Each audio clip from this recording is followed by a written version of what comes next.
Welcome to the show, everyone. And I would love to welcome a very special guest who is actually, he's been my coach, my mentor, and a huge influence in my life. And I have on the show with me today, Kman, aka Kerry, but we call him Kman. How are you, Renee Kman? woman, how you going, Renee? Power fit Renee. I'm amazing, thank you. You got the power, girl power. You bloody do. And that's what I want to encourage all my listeners to have as well. Go, girl. Yeah. Well, thank you so much for your time. I know time is so precious, so I appreciate you coming on today and having a chat with me. But before we get into the nitty gritty, because this is a get to the point kind of podcast, but I want to talk about a bit about you first, where you began, how you started off in the personal training industry. Well, how you actually started the personal training industry as the founder of the PT. I don't look that old, do I? No, not at all. No, at all. Have you got the soft lens on? Of course. We all love a bit of soft lens from time to time. Of course, absolutely.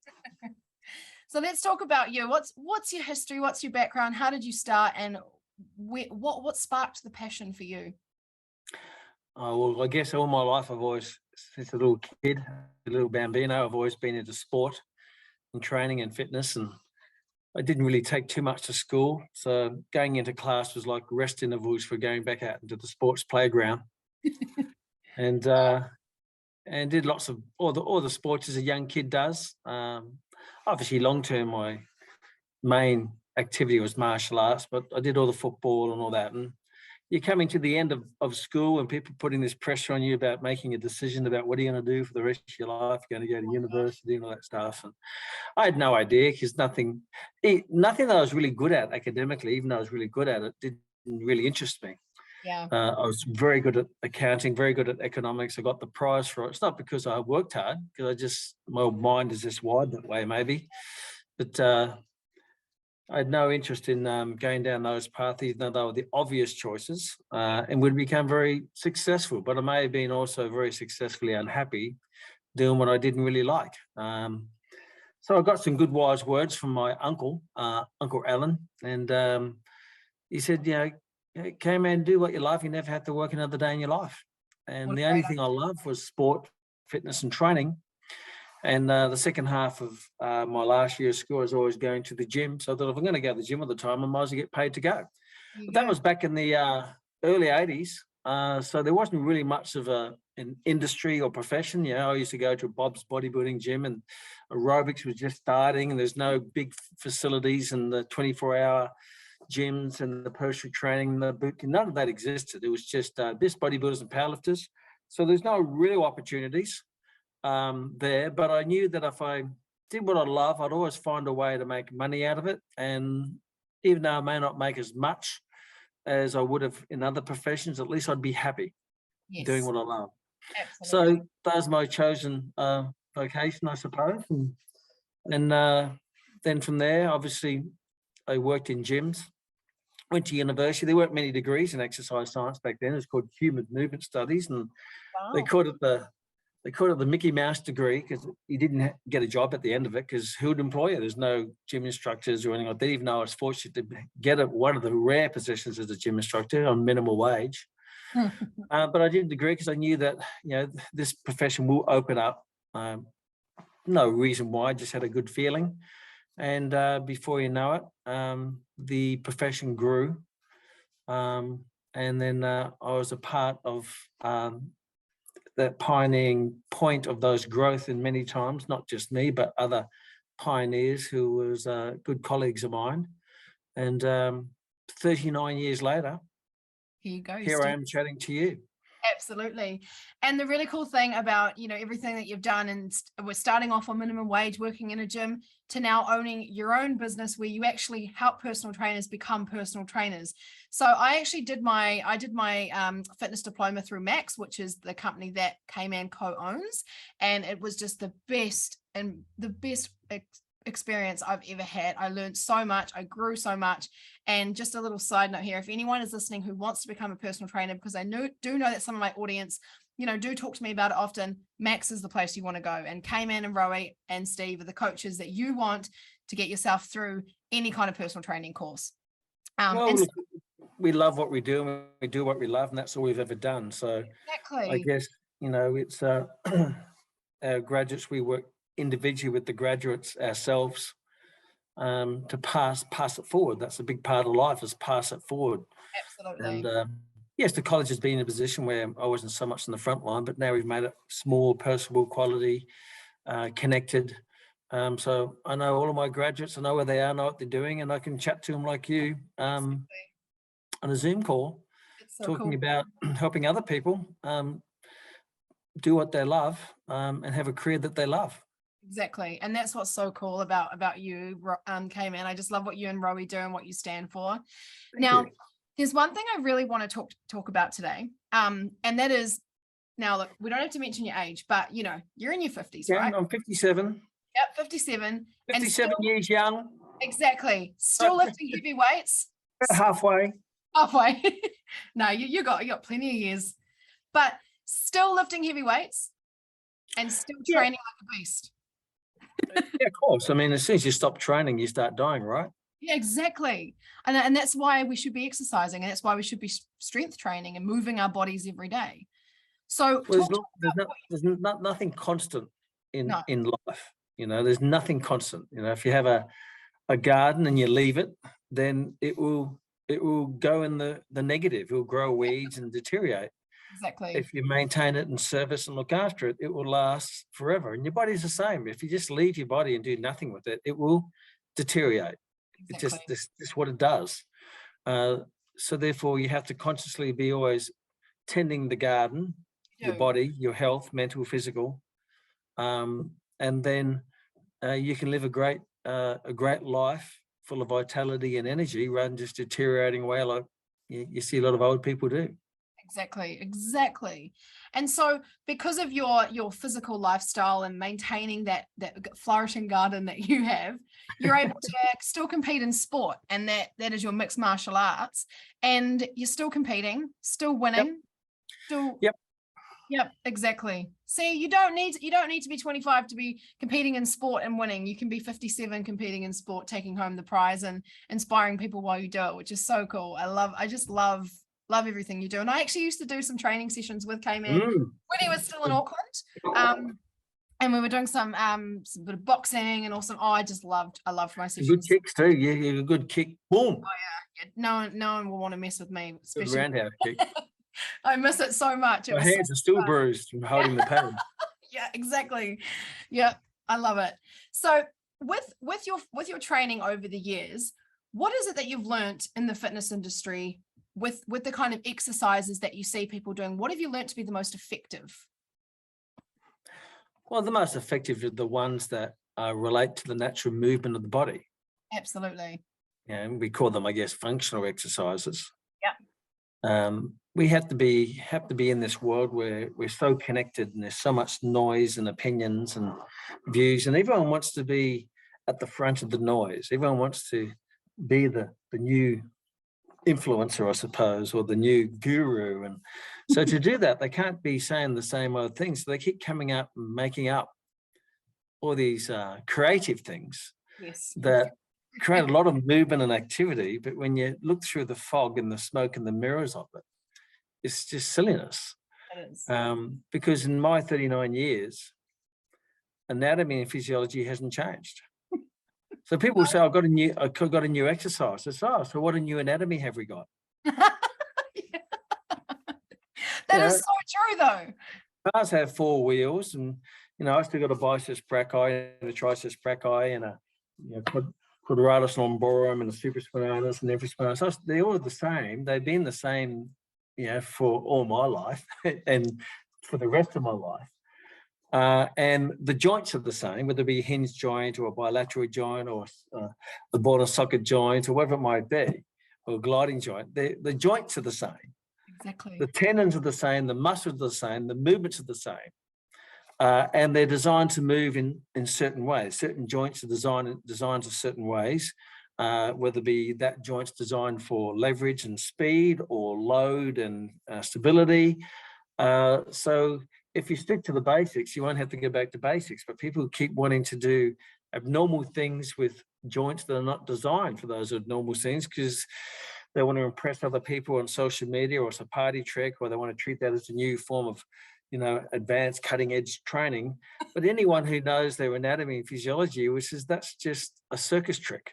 Absolutely. And if you do that on a repetitive way, yes, you might work the muscles doing that exercise, but it's compromising the joints in a repetitive way, causing wear and tear and an unnatural biomechanical movement that will lead to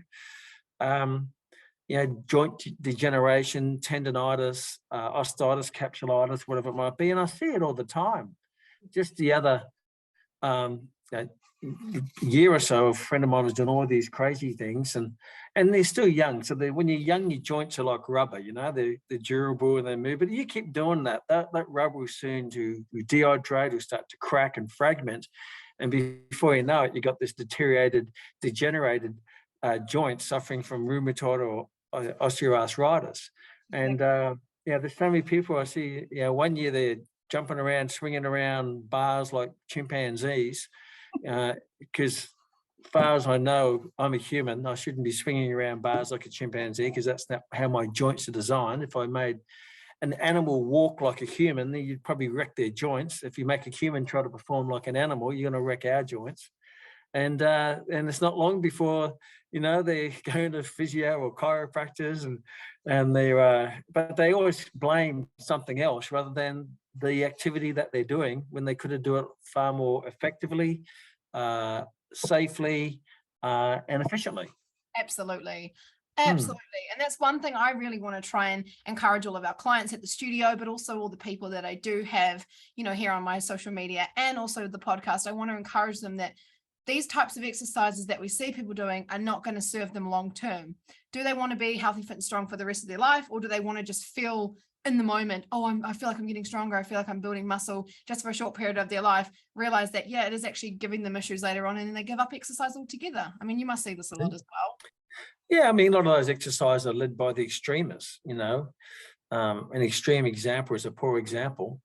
Exactly. And then you have the general population who don't have that training history. And I don't, sometimes, I've got a friend who's now over at the Commonwealth Games wrestling, and to do wrestling, that's a hardcore sport. So a part of their training, they do hardcore things to be prepared for that hardcore activity, but that's justifiable because that's their sport. They're not doing it for general health and fitness. Like, if I want to be fit, lose weight, get into shape, don't go out there and play rugby league, because I'm going to get belted. And yes, I'll get fit, I'll get strong, I'll lose weight, but I'm probably spend most of my time on the sideline injured, because it's a sport. Someone wants to lose weight, you don't go and take up gymnastics.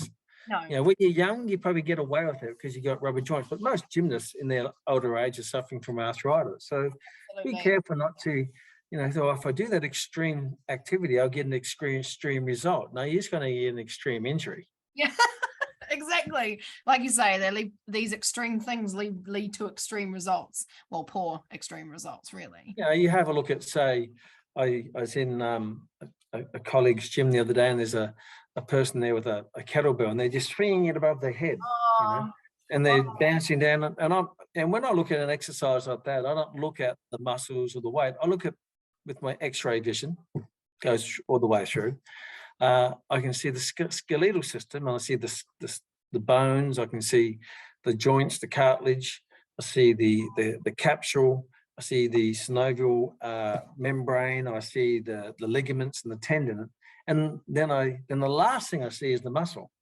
Yeah. Because if you wreck those other things, the muscle's not working anyway. No, but everyone trains according to the muscle, not to the limitations of all those underlying soft tissues that support the joints. So I can see their lower back in that full uncontrolled flex position with the long lever with shearing forces through the lower back, causing anterior compression forces and the intervertebral disc pushing the disc, the nucleus pulposus through the annulus fibrosus around the joint towards the back of the spinal cord. I can see the shoulder impingement of the humerus impinging with the acromion process, impinging the supraspinatus tendon and grinding that little tendon away, which is only a small tendon, in the glenoid cavity, which is just a shallow cavity, which is designed for mobility, not stability, lifting a weight with a long lever. And I can just see nothing but a future train wreck occurring. And if you ask, what are they doing that exercise? Well, it's not good for weight loss. It's not good for strength. It's not even functional. What part of life do you swing weights above your head? They're just doing it because 5 million other people are doing it. Because 5 million people, there's no saying 5 million people doing a dumb thing doesn't mean it's not a dumb thing. Exactly. No, exactly. That's right. And for those of you who are wondering, everything we're talking about with a kettlebell swing, that's what's going to happen to you. And if that doesn't make sense, then why would you do it? Why would you do it? If it doesn't make sense, it's probably nonsense, right? Exactly. You know, if you're looking at something for the first time, you've never seen it before. So when you see an exercise, and you look at it as if you've never seen it, we call it looking at it through version eyes. And if it looks weird, and it looks awkward, and it looks like, oh, that looks a bit painful, then that's probably a clue, right? Exactly. But because you see everyone else does it, they'll think, oh, then it just justifies, well, it must be okay because everyone else is doing it. Well, most of the world aren't necessarily financially wealthy. It doesn't mean you don't follow them. No, exactly. Well, they must know what they're doing. No, they don't. Exactly. It doesn't make sense to me. Especially when, you see, so for example, I've had a few people, because I do a lot of work with Gen Pop. So I've had a few people come in and they've been like, I've been told by the doctor I need to get a stronger core because of my lower back issues. I need to do some core work. I need to come in. The doctor's told me to do some crunches. And I just sit there and I almost want to cry my eyes out, but obviously I don't, because I've got to be professional about it. And I'm like, wow. The word core is not an anatomical term anyway. I've never heard the word core in 39 years until the last maybe 8 years or so. Yeah. If you look at Grant's Atlas of Anatomy, there's no muscle or joint called core. It's just a trendy made-up term. And if someone mentions core, then ask them this question, name 7 muscles that make up the core, their origin insertions, their actions, and their function. I have no idea what they're talking about.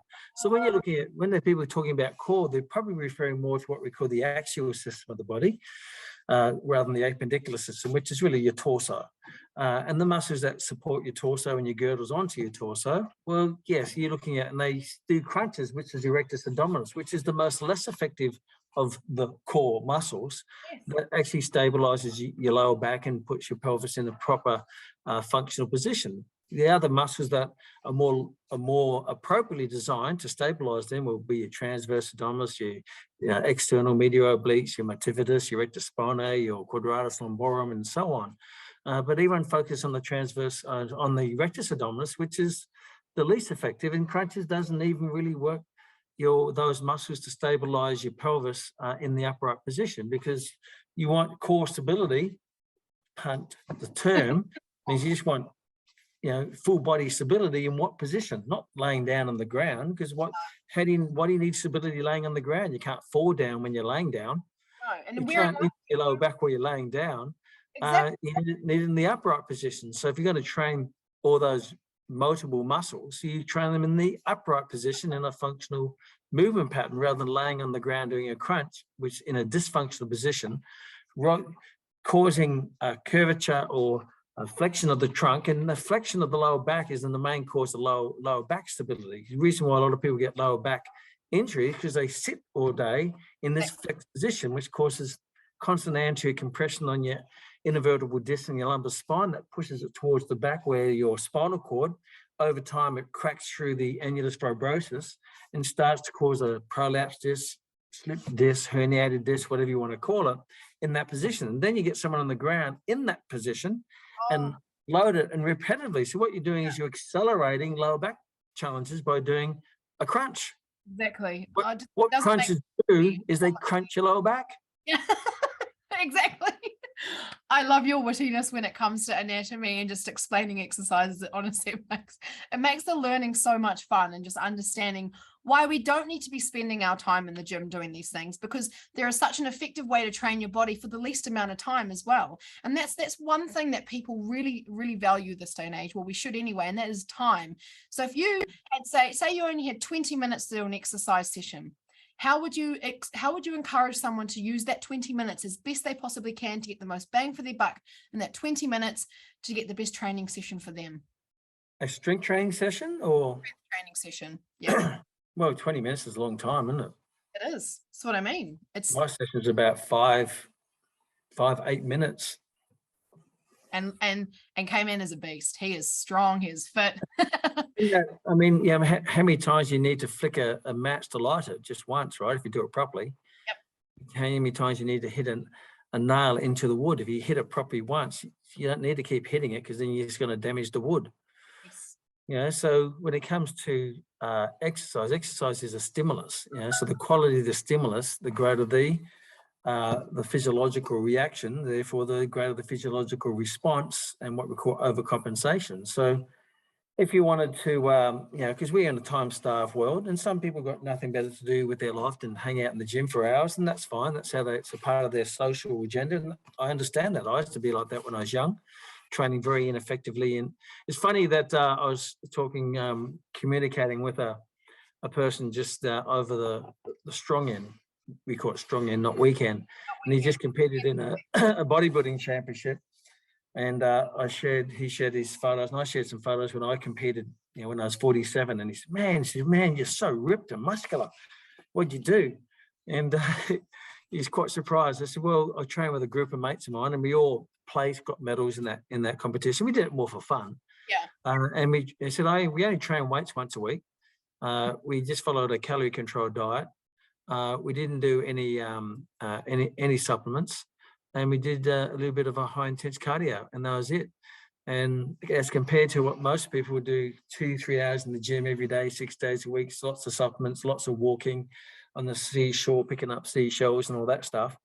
Yeah, so look, if you really want to train your whole body, there's basically 3 movement patterns that the body is, you know, performs. It performs obviously a lowering and lifting. People call it a squat, a deadlift. I like to call it a live lift, whether it be a lunge, because all those movements are going to move the hip and hip extension, knee extension, ankle plantar flexion, and then you load them up. And whether you load them in a deadlift, a leg press, which is not very functional, because what part of life you lay on your back and push weight in the air, whether it be a lunge, doesn't really matter. You pick the one that you're comfortable with, that you like to do, because they all work in the same muscles, in the same joint movements, in the same joint actions. And then you basically pick a weight and you do as many as you can. Yeah. And if you can do more than, say, 12, 13, 14, 15, put the weight up. And then just keep putting the weight up when you can do more than 12, 11, or 12, 13, 14, 15, and just maybe do one warm-up set, and then do one maximal set to your maximal capacity.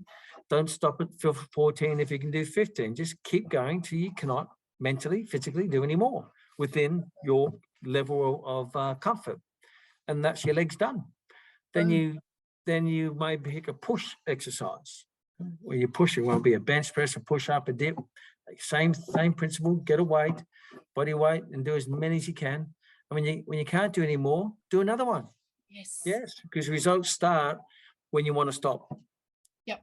Result starts when you want to stop. And then when you then do a pull movement, whether it be a dumbbell row or a chin up or a cable row or something like that, because that's going to work all your backs and arms, and all those muscles work together. Because even when you're doing a row, you work in your back, or your back latissimus dorsi, and your obviously your rhomboids and your posterior deltoid, but you're also working your long-headed tricep, you're working your biceps, you're working your deltoids, you're working your core, because you have to maintain the upright position.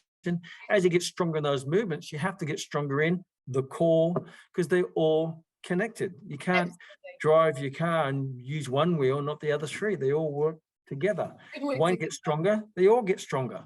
If I'm doing a squat, I'm working my quads and my hamstrings, I'm working my calves, my soleus, the gastrocnemius, all the 3 hamstrings, all the 4 quadriceps, my rectus spinae, my core, and everything else. But most importantly, it's not just the muscles that you're working. When you use movement patterns, you stimulate the most important thing. First of all, you stimulate the nervous system to activate. So the nervous system activates the muscular system, that activates the energy system to provide the energy and nutrients to perform. But most importantly, the most important thing that people would never even talk about is you activate the endocrine system, or the hormonal system. Absolutely. And it's that hormonal system that activates all the great hormones, your action hormones, your cortisols, your adrenaline, noradrenaline, all of those things. Those feel good stuff. all the good stuff, and they're the things that change your body into an anabolic, into an environment of anabolic, to get stronger, to get fitter, to get more functional. Plus, it stimulates not just the muscles, but your brains as well, because one of the greatest things we now know is the high intensity activity is one of the best things you can do for neurogenesis, by releasing what we call brain-derived neurotropic factor. Rory has done a heap of research on that. It's probably good to have a chat with her just purely on the benefits of exercise and mental health to fight against not just depression and anxiety, but suicide, Parkinson's, dementia, as well as Alzheimer's. It's quite amazing. So those big exercises give you big results in all the systems in the body, rather than doing a little exercise like a bicep curl, where you're only working a little isolated muscle. It has very low effect on the nervous system, low effect on the hormonal system, low effect on the energy system. And all you're basically doing is wearing out the joint with a load through a shearing forces across the elbow joint, which is a hinge joint. Exactly. Oh, you just make me want to go and train right now. I want to go do a live lift right now. It's like everything. It's not how much you do, it's how well you do it. Exactly. And strength training is about stimulus. It's about stimulating a quality stimulus. And once you stimulate it, if I stick my finger into a 240 volt power point, I don't need to do multiple sets to electrocute myself. I just need to do it once, right? I don't have to go, well, I have to do 4 sets of electrocuting myself. No, just stick it in there, one. You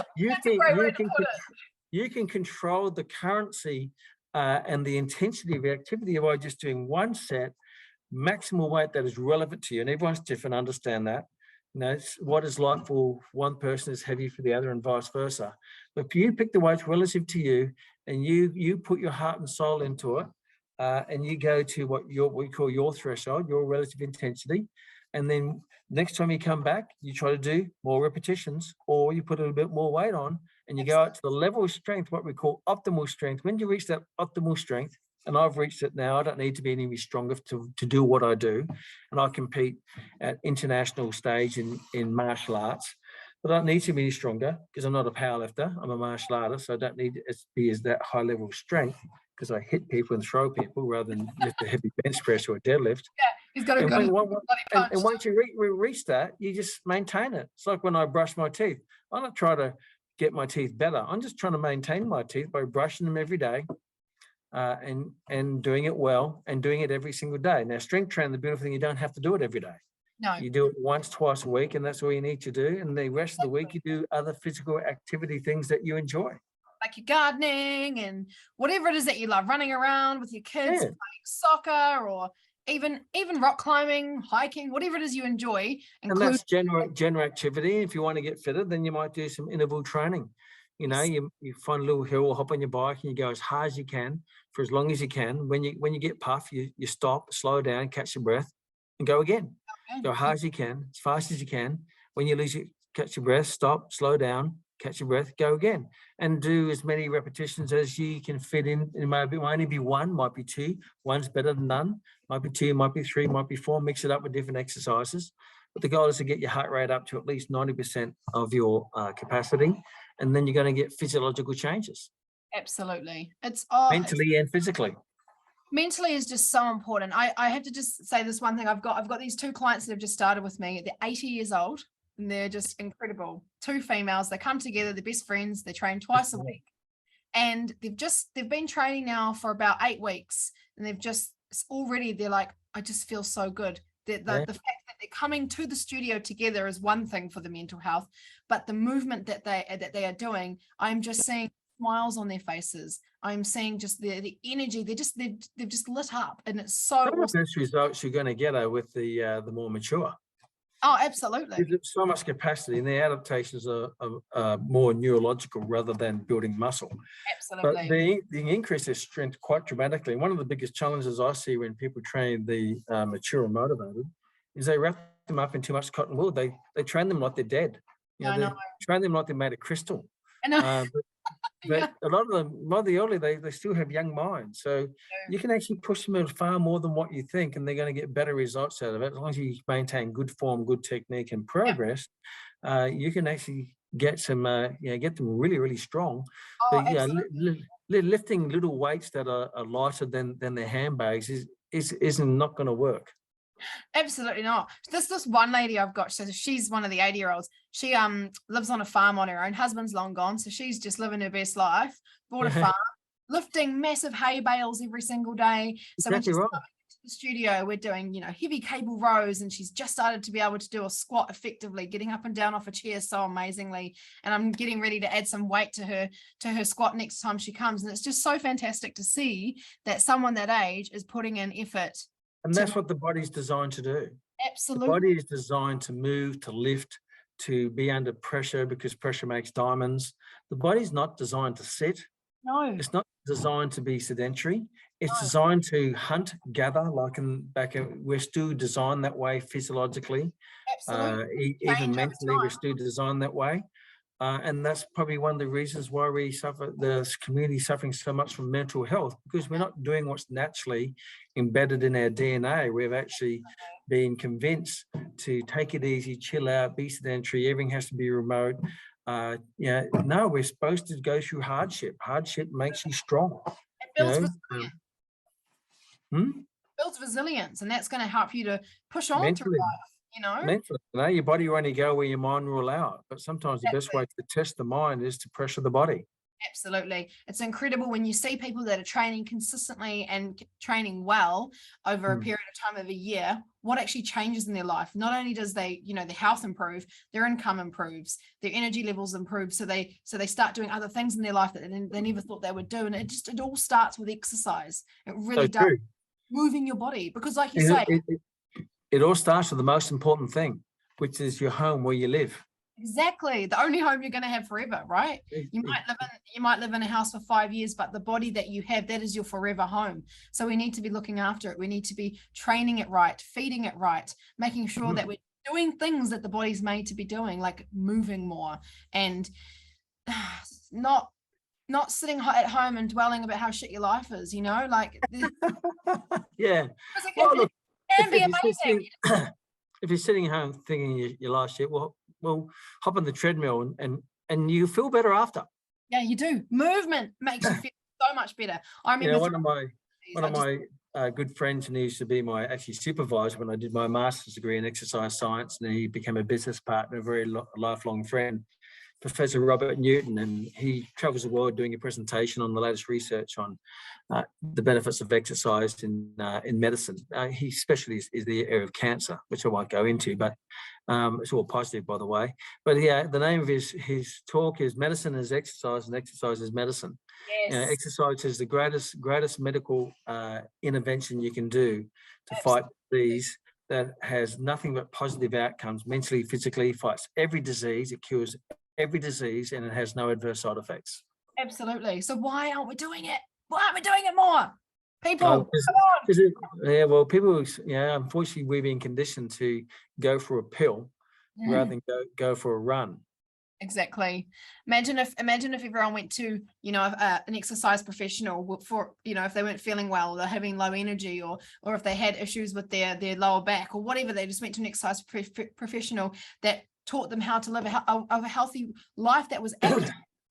Well, it's amazing. A lot of people will complain about the lower back, but they probably need to lose 20 kilos. And obviously that 20 kilograms, if you put a 20 kilo backpack on me all day long, I'm going to have a lower back problem too. Exactly. Yeah. I always remember the story about a guy who went to his doctor, and his doctor diagnosed him. There's a lot of unfortunate diagnosis, because people many times get defined by the diagnosis, where that doesn't have to be the case. Yeah. And he said, I diagnosed you with clinical depression. So he gave me a script to go to the pharmacy to get some antidepressants. And he walked up towards the pharmacy, but as he's walking to the pharmacy, he walked past a sports footwear shop, like an athlete's foot or something. And he looked at the script, he threw it in the bin, he went into bought himself a pair of runners, and 50 marathons later, he has zero depression, living life to the fullest, going into his 60s. That gives me goosebumps because it's proof in the pudding. And I'm not saying you have to run marathons, but No, I'm just saying is that, choose exercise over drugs. If you are on drugs now, then at least transition your way off them. I know my mother-in-law, Mutti, and Rory probably talked to you more about when I first met her. When I first met Rory in the early years, she was 73. She was diagnosed with advanced osteoporosis, and she was on heavy medication, diabetic and heart disease, and you name it. She had pills rattling, and she came in with a walking stick into my home and says, "Yeah, my doctor just gave me the walking stick." And I said, "Well, give me that walking stick," and she's not getting that back. As soon as you do that's the end of your life. So I taught her how to do some basic squats in the kitchen and push-ups on the bench to get her started. And then over time, she progressed to having a personal trainer, and then she'd go to the gym. And over years, her diagnosis for her advanced osteoporosis was she got rid of it. She had slight osteopenia, and she basically removed every pill that she had, and she ended up living to her late 90s. There you go. How's that? Exercise that. We moved to the beach, she'd swim, she'd do sprints on soft sand. Imagine seeing an 80-year-old doing soft sand sprinting. So she'd sprint as fast as she could, then she'd start walking, catch her breath. Sprint as fast as she could, then she'd stop walking and catch her breath. She'd do boxing. And that was probably one of the important triggers that got her off all the pills, all the drugs, and to live a healthy, active life. She used to come into the college to talk to the students of how to train the elderly, and don't treat them like elderly, train them like young people, and they'll become younger. Absolutely. Oh, what an amazing story. That's so cool. It's so cool. It's never too late either. It's always a good time to start. You don't have to wait till Monday. You don't have to wait till next year. You don't have to wait until after the wedding or after the birthday. Start now. As soon as you start, the rest of your life is just, you're going to be the healthiest, fittest, strongest, happiest person. The best time to plant a tree is 20 years ago. Exactly. The worst time is tomorrow, because there'll always be tomorrow. The second best time is right now. Exactly. So the best time to do something is when you first thought about it, which is in the past. The worst time to do it is procrastinate to tomorrow, because now you're teaching yourself the habit of procrastination. The best time is right now, because as soon as you take action, things start to change. Your life changes, and boom, you're a happier person with no depression, no mental health. Instantly, because when you take action, you instantly get some form of hormonal gratification. Exactly. I've done something positive in my life. Yeah. You always feel better after you brush your teeth. Yeah, exactly. I've never heard one person say to me, "Oh, I regretted that workout," or "I regretted doing that." No, of course not. No. The only workouts you regret are the ones you didn't do. Exactly. And that's what the only workouts that don't count are the ones that you don't do. Exactly. So if you've been listening to this podcast today and you're feeling really motivated and inspired to go out there and do something, stand up, do some squats. And start with 1 minute, start with 2 minutes. I sometimes do my fitness training here, because, I'm in my pajamas. I haven't trained yet. And I'll get down there. I'll do some push-ups and jump squats, push-ups, jump squats, 1 minute, up and down, up and down. You don't have to have the fancy Lululemon outfits and all that stuff. You can train in anything. Exactly. You can train anywhere, do anything. When I used to travel a lot, I used to train in hotel rooms. Yeah. Oh, absolutely. You just wherever your body is, you just I'd mix it up. I'd do a little circuit, and a part of that circuit was doing those big bomb dives onto the bedroom and bouncing when you weren't allowed to as a kid, right? Exactly. To make it fun. Have fun with it. Yeah, exactly. And it's so much fun when you actually know what you're doing and why, I believe. So I hope everyone that has listened to this podcast today has got some amazing gold nuggets about why we should be training functionally, just smartly, smart training, not trying to do everything else. Basic quality training, mix it up with an active lifestyle, go and run with the dogs, go and throw, kick some ball with your kids down the park, and run around. Don't just stand there throwing it. Throw it and run after it. Because that's all activity. It all counts. It all counts, and it all counts the attitude too. It does. Even doing your housework. Next time you do housework, think, well, actually, this is going to be great. My exercise for today. I'm gonna do my housework. I'm gonna wash my windows because I'm gonna feel great afterwards. I'm moving my body. So you just got to change your approach to it. Rather than seeing it as an inconvenience, see it as an opportunity. An Absolutely. opportunity to get outside, get a bit of vitamin D, an Yes. opportunity to move your body, an opportunity to connect with the world around you, because we tend to lost the connecting with nature and the world and the sun and the land and all that. We're all into technology and indoors, and we're not supposed to be like that. We're supposed to be roaming the earth, right? Yeah, totally. We absolutely are. And you're living the best life right now in amongst all the nature where you are, surrounded by snowy Yeah, mountain tops. I'm And down here on 20 acres surrounded by snow-capped mountains. Rory spends most of her time outside, building her gardens and stuff like that. And I love it. I've been seeing I've Rory's got videos. I've got a gym outside under the snow-capped mountains, so I can train out there in the open air. Nice. Yeah. Best way to train. Absolutely. Absolutely. Well, thank you so much, Kman, for your time coming on You're to the very welcome. podcast and educating the listeners. I hope you've all learned so much from today's episode, because I've definitely I feel re-inspired. Even though I'm such a positive person myself, I just always feel re-inspired when I talk to amazing people like yourself, Kman. So thank you so much for coming on the show. And next I'm going to get Rowie on the show, and Rowie is Yes, look out. She'll give you a hot run for on your the money. air, hot on the air, Rory. She's got lots of great stuff. Oh, she does. She's incredible. So do what you say you're going to do, and you'll get what you always wanted. Oh, absolutely. Boom. And we'll finish on that now.